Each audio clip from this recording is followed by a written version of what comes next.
Hello friend, GS concept point में आपका स्वागत है। पिछली वीडियो में हम लोगों ने वायुमंडल के बारे में अध्ययन किया था। आज हम उसे आगे बढ़ते हुए वायुमंडल के संगठन का अध्ययन करेंगे। वायुमंडल के संगठन के अंतर्गत हम उन घटकों का अध्ययन करते हैं जिसे वायुमंडल की संरचना हुई होती है, अर्थात वायुमंडल की संरचना में इनका योगदान होता है या इनका महत्वपूर्ण योगदान इनके संरचना में पाया जाता है। आइए इन संघटकों के बारे में एक बार हम देखते हैं। सबसे पहले जो है वायुमंडल के संगठन में तीन मुख्य घटक होते हैं। इसके संगठक में जो है तीन मुख्य घटक हैं। एक जो है विभिन्न प्रकार की गैसें हैं, जलवाष्प है और धूलकण है। अर्थात वायुमंडल के संगठन के तीन मुख्य घटक हो गए विभिन्न प्रकार की गैसें, जलवाष्प और धूलकण। इन तीनों से मिलकर जो है वायुमंडल के संगठन की रचना हुई है। अब इनका हम बारी बारी से अध्ययन करते हैं कि कौन कौन से जो है कि घटक हैं और इनका क्या क्या उपयोग है या क्या क्या इनका महत्व है। ठीक है, तो आइए हम लोग सबसे पहले गैसों के बारे में अध्ययन करते हैं।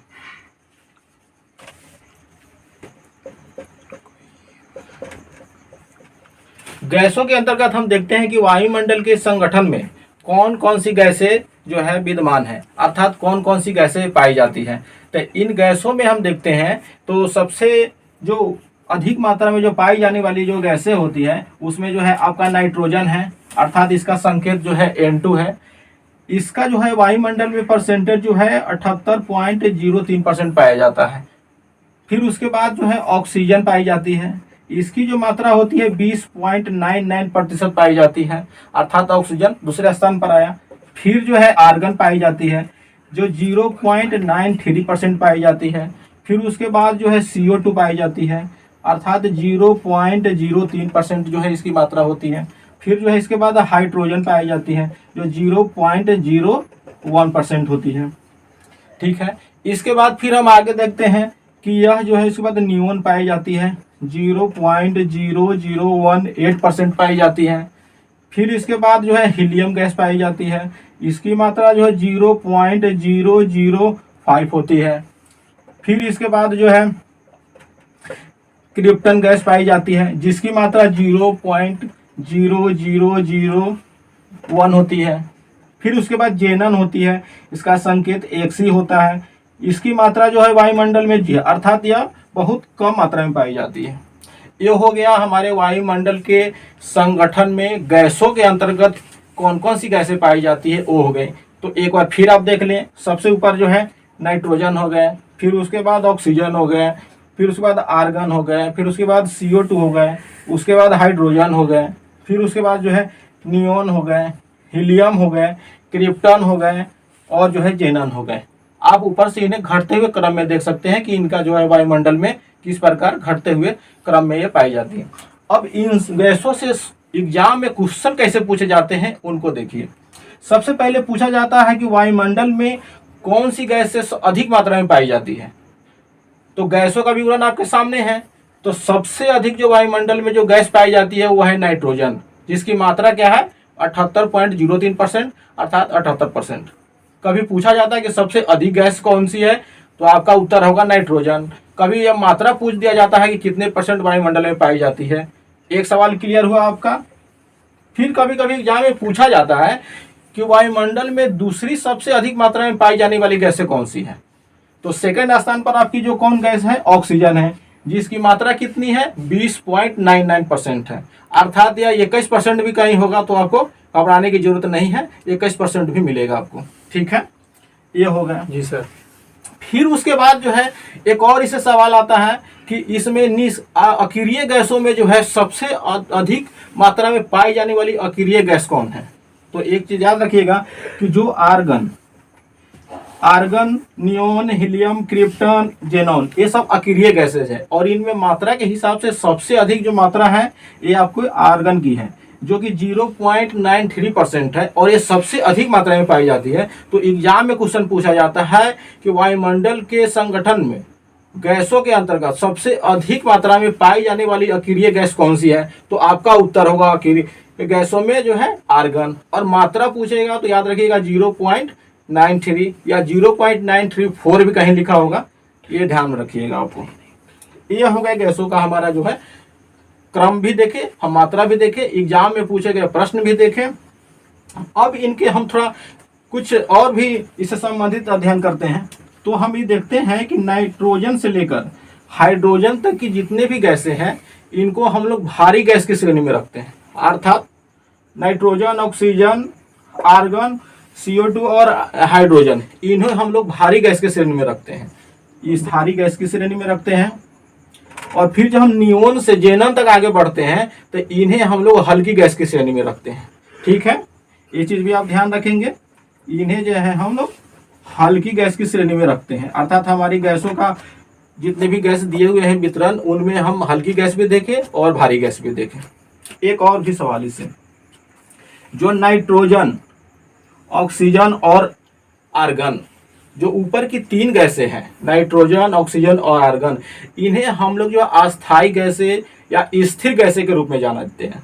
अर्थात ये वायुमंडल में स्थिर गैस के रूप में जानी जाती हैं। इसके अलावा जितनी भी शेष गैसें हैं उन्हें हम लोग जो है परिवर्तनशील गैसों के नाम से जानते हैं। ये हो गए हमारे गैसों से संबंधित कुछ जानकारियां जो एग्जाम के व्यू से इंपॉर्टेंट है। अब हम एग्जाम के पॉइंट ऑफ व्यू से कुछ और भी गैसों से संबंधित जो प्रश्न पूछे जाते हैं उसकी हम चर्चा करते हैं। सबसे महत्वपूर्ण गैस नाइट्रोजन। नाइट्रोजन के संबंध में एक क्वेश्चन पूछे जाते हैं, तो इसको देखिए कैसे इससे सवाल बनते हैं और इसका अध्ययन कैसे महत्वपूर्ण है। सबसे पहले जो है नाइट्रोजन गैस जो वायुमंडल में स्वतंत्र रूप से पाए जाते हैं, इसे जो है लुमेनियस नामक पौधे और जो है कुछ शैवाल प्रजातियां जो है इस नाइट्रोजन फिक्सेशन में इनका जो है उपयोग करते हैं। अब नाइट्रोजन फिक्सेशन क्या हो गया, अर्थात नाइट्रोजन स्थिरीकरण क्या है। नाइट्रोजन स्थिरीकरण का मतलब हो गया कुछ जो है जीवाणुएं स्वतंत्र नाइट्रोजन को लेकर नाइट्रेट में परिवर्तित करते हैं। इस क्रिया को हम लोग नाइट्रोजन स्थिरीकरण करते हैं। ठीक है, जितने भी धरातल पर जीव जंतु हैं जो पौधे पर जो है अपने नाइट्रोजन की पूर्ति के लिए ये पौधे पर प्रत्यक्ष या अप्रत्यक्ष रूप से निर्भर होते हैं। अर्थात ये पौधे से जो है नाइट्रोजन को प्राप्त करते हैं, प्रत्यक्ष प्राप्त करें या अप्रत्यक्ष प्राप्त करें। अब देखिए नाइट्रोजन स्थिरीकरण में सबसे इंपॉर्टेंट कुछ बातें पूछी जाती हैं एग्जाम के पॉइंट ऑफ व्यू से। इसमें है कि राइजोबियम नामक जीवाणु से संबंधित क्वेश्चन पूछे जाते हैं। अर्थात हम लोग देखते हैं दलहन पौधों की जड़ों की जो है कि गांठों में जो है जीवाणु पाया जाता है, राइजोबियम जीवाणु, जो नाइट्रोजन स्थिरीकरण में महत्वपूर्ण भूमिका निभाते हैं। अर्थात यह क्या करते हैं कि वायुमंडल से जो है नाइट्रोजन गैस लिया और उसको नाइट्रेट में परिवर्तित किया, फिर उसे जो है दूसरे जीव अपना जो है अपना यूज किया। ठीक है, तो दलहन पौधों की जड़ों की गांठों में जो है नाइट्रोजन गैस का उपयोग जो है राइजोबियम जीवाणु जो है नाइट्रेट में करते हैं, अर्थात नाइट्रोजन स्थिरीकरण में करते हैं। ठीक है, एक और इससे क्वेश्चन आता है कि एक याद रखिएगा नाम राइजोबियम, राइजोबियम, एक है एजोटोबैक्टर, एजोटोबैक्टर। ये दोनों जो है नाइट्रोजन स्थिरीकरण में महत्वपूर्ण भूमिका निभाते हैं, अर्थात नाइट्रोजन स्थिरीकरण करते हैं। ये जो है आपके सहजीवी हो गए, ये गैर सहजीवी हो गए। लेकिन इससे हमेशा सवाल पूछा जाता है कि वह जो है दलहन पौधे की गांठों में कौन सा जीवाणु पाया जाता है जो कि नाइट्रोजन स्थिरीकरण करते हैं, नाइट्रोजन स्थिरीकरण में महत्वपूर्ण भूमिका निभाते हैं, तो वो हो गए आपको राइजोबियम जो है। अब जो है ये जो नाइट्रोजन जो गैस लोग स्वतंत्र रूप में लेते हैं लेकिन जीव इन्हें नहीं लेते हैं। लेकिन बहुत सारे ऐसे भी पौधे हैं जिनको नाइट्रोजन की आवश्यकता होती है, तो उसको हम लोग जो क्या करते हैं उर्वरक के तौर पर नाइट्रोजन का, जैसे हम नाइट्रोजन उर्वरक देते हैं। अब देखिएगा दलहन पौधों को छोड़कर बाकी बहुत सारे पौधे हैं जैसे धान, गेहूं, मक्का आदि, हम लोग नाइट्रोजन उर्वरक का प्रयोग करते हैं। उनको हम पौधों को नाइट्रोजन प्रोवाइड कराते हैं। एक जानकारी के लिए और एग्जाम के पॉइंट ऑफ व्यू से ये इंपॉर्टेंट बात थी, इसलिए यहाँ बताना आवश्यक था। अब हम चलते हैं आगे दूसरी गैस की तरफ। जो दूसरी हमारी सबसे इंपॉर्टेंट गैस है वो है ऑक्सीजन। ऑक्सीजन गैस जो है, ऑक्सीजन हम जानते हैं कि वायुमंडल में दूसरी सबसे अधिक मात्रा में पाई जाने वाली गैस है और यह जो है मानव जीवन के लिए बहुत ही महत्वपूर्ण है। इसलिए हम इसे क्या करते हैं जीवनदायी गैस भी कहते हैं।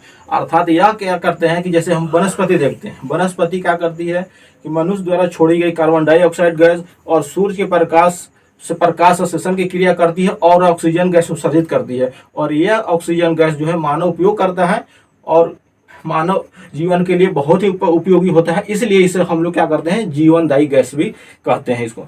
ऑक्सीजन की जो मात्राएं जो है बताया जाता है कि वायुमंडल में जो है 120 किलोमीटर के बाद यह नगण्य हो जाती है, अर्थात 120 किलोमीटर तक यह पाई जाती है। अगर मान लें कि हम इसे पृथ्वी देखें और ये हमारी वायुमंडल हो गई, तो इसे हम ऊंचाई की ओर देखें तो 120 किलोमीटर के बाद जो है यह नगण्य हो जाती है। ठीक है, अब हमारी जो तीसरी गैस है इसके बारे में जानते हैं। इससे क्वेश्चन आते हैं CO2 gas, carbon dioxide gas. सबसे पहली बात है कि कार्बन डाइऑक्साइड गैस जो है कि ये हरित गृह प्रभाव में उपयोगी होते हैं, अर्थात हरित गृह प्रभाव में महत्वपूर्ण भूमिका निभाते हैं। ये पृथ्वी पर तापमान को बनाए रखते हैं। यह कार्बन डाइऑक्साइड गैस जो है वायुमंडल में, यह हमारी पृथ्वी हो गई और यह हमारा वायुमंडल हो गया, इसमें जो है 90 किलोमीटर की ऊंचाई तक, वायुमंडल में यह 90 किलोमीटर की ऊंचाई तक पाए जाते हैं और यह जो है हरित गृह प्रभाव में महत्वपूर्ण भूमिका निभाते हैं, अर्थात यह पृथ्वी के तापमान को बनाए रखते हैं। अब जब वायुमंडल में कार्बन डाइऑक्साइड की मात्रा बढ़ जाती है तो यह हरित गृह प्रभाव ज़्यादा प्रभावित हो जाता है और पृथ्वी का तापमान बढ़ जाता है। आज के डेट में जो ग्लोबल वार्मिंग हम लोग सुनते हैं, जिसमें ये हरित गृह प्रभाव की महत्वपूर्ण भूमिका है और उसमें सबसे महत्वपूर्ण जो गैस है ये है कार्बन डाइऑक्साइड, अर्थात हरित गृह प्रभाव की यहाँ चर्चा आई। तो एक बात और हम लोग जानते हैं कि हरित गृह प्रभाव, ये पृथ्वी हो गया और ये हमारे वायुमंडल हो गए। वायुमंडल में ये जो हमारे CO2 हम जानते हैं कि 0.03% है और ये हम 90 किलोमीटर की ऊंचाई तक पाई जाती है। ये क्या करते हैं कि सौर विकिरण के लिए जो CO2 गैस होती है वायुमंडल में, एक सौर विकिरण के लिए पारदर्शी होती है लेकिन पार्थिव विकिरण के लिए अपारदर्शी होती है, अर्थात यह क्या करती है, अपारदर्शी की भूमिका निभाता है। जैसे पृथ्वी पर क्या होता है कि एक तापमान बना हुआ रहता है। अब जब यही वायुमंडल में CO2 की मात्रा बढ़ जाती है तो जो हरित गृह प्रभाव अधिक प्रभावी हो जाता है, जो कि वर्तमान में देखा जा रहा है। अब हरित गृह प्रभाव के अंतर्गत जो है, जैसे हरित गृह गैस इस श्रेणी में हम इसे रखते हैं। जैसे हरित गृह जो गैसें होती है, जो हरित गृह प्रभाव में भूमिका निभाते हैं, इसमें जो है सबसे 60% योगदान जो केवल CO2 का होता है, जिसमें जो है 60% योगदान केवल CO2 का होता है, इसलिए इसमें इनका महत्वपूर्ण योगदान होता है। इसके अलावा जो 40% गैसें बची, इसमें आपको जो है मीथेन होता है, CH4 हो गया, नाइट्रोस ऑक्साइड हो गया, क्लोरोफ्लोरोकार्बन हो गए, कुछ जलवाष्प हो गए। वायुमंडल के अध्ययन के लिए यही इंपॉर्टेंस था, केवल जानना आपको कि CO2 का क्या इंपॉर्टेंस है। बाकी जो शेष गैसों का अध्ययन हम लोग जो है जब पर्यावरण का अध्ययन करेंगे तो वहाँ हम लोग करते हैं। ये हो गए हमारे गैसों से संबंधित जो हमारी जानकारियाँ, तो जो एग्जाम के पॉइंट ऑफ व्यू से जो इम्पोर्टेंट था। जल वाष्प का हम लोग जो है अध्ययन करते हैं आगे। जल वाष्प नाम से ही जो है कि आपको प्रचलित है कि हाँ कि ये जो जल है लेकिन वाष्प के रूप में है, अर्थात यह जो है कि जो है गैसीय अवस्था को एक तरह से आपको जो है यह दिखा रहा है कि जिसमें कि द्रव हो लेकिन वो जैसे हम भाप कहते हैं, एक तरह से आम भाषा में इसको हम भाप कह सकते हैं। इस तरह से जो है जलवाष्प को हम देख सकते हैं।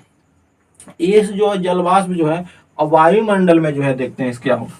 ये वायुमंडल में जो 0 से 4% तक, 0 से ये 4% तक पाए जाते हैं। वायुमंडल में जलवाष्प की मात्रा कितनी होती है, 0 से 4% होता है और ये कहीं कहीं आपको 5% भी मिलेगा, तो इससे परेशान होने की जरूरत नहीं है। लेकिन ये 0 से 4% जो है आपको हर जगह मिलेगा। यह जो जलवाष्प वायु में 90 किलोमीटर की ऊंचाई तक पाए जाते हैं, अर्थात वायुमंडल में 90 किलोमीटर की ऊंचाई तक यह जलवाष्प पाए जाते हैं।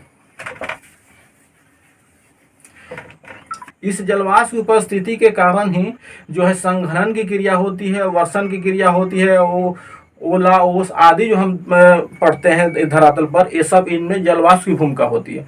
और जलवाष्प जो है एक और महत्वपूर्ण भूमिका अदा करते हैं, हरित गृह प्रभाव में भी ये महत्वपूर्ण भूमिका निभाते हैं।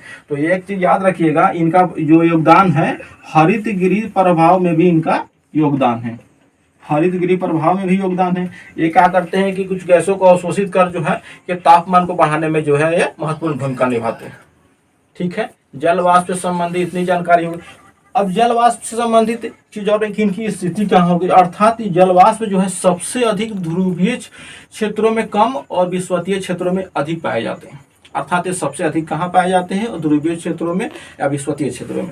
तो ये जो हरित गृह प्रभाव में तो भूमिका निभाते ही हैं, साथ में इनकी स्थिति को देखें तो ये जो है विषुवतीय क्षेत्र, विषुवतीय हो गए और ये हो गए ध्रुवीय क्षेत्र।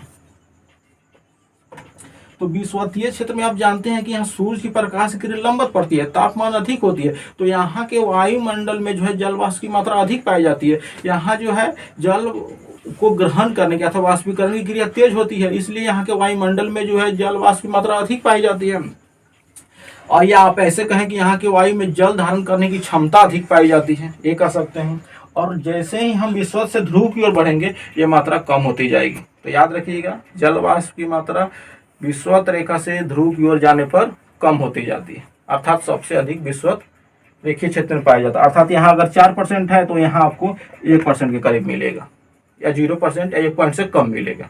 ठीक है, अब आगे पढ़ते हैं हम लोग जो है धूल कण की तरफ। धूल कण का भी वायुमंडल के संगठन में महत्वपूर्ण योगदान है। धूल कण के अंतर्गत हम देखते हैं कि जैसे जीवाश्म ईंधन हम जब यूज करते हैं तो उससे जो है निकलती हैं जो कणें जो है ईंधन को बाद जो है फिर उसको ज्वालामुखी विस्फोट हुआ, या आपको उल्का पिंड का जो विखंडन हुआ जब गिरती है, या उससे जो है जो कणें उत्सर्जित होती हैं, ये सब जाकर वायुमंडल में एकत्रित होती है और ये सब मिलकर जो है ये धूल कण के अंतर्गत जो है हम इनका अध्ययन करते हैं। तो ये होगा धूल कण। अब देखिए धूल कण से एक चीज और आती है, इसमें जो है आप देखेंगे कि कहा जाता है कि नमक के कण और प्लस धूल कण, ये जो मिलकर जो है एक आर्द्रताग्राही का केंद्र का निर्माण करते हैं। ये धूल कण क्या करते हैं, एक वायुमंडल में आर्द्रताग्राही केंद्र का निर्माण करते हैं। आर्द्रताग्राही अर्थात जब ये धूल कण एकत्रित होते हैं तो इनके चारों ओर जो है एक जल वाष्प की उपस्थिति में एक आर्द्रताग्राही केंद्र का निर्माण हो जाता है, और ये आर्द्रताग्राही जो है बादलों का निर्माण, आगे जो है वर्षण आदि क्रिया में जो है ये महत्वपूर्ण भूमिका निभाते हैं। ठीक है, धूल कण, धुंध, इनमें जो है इन सब का जो है योगदान होता है।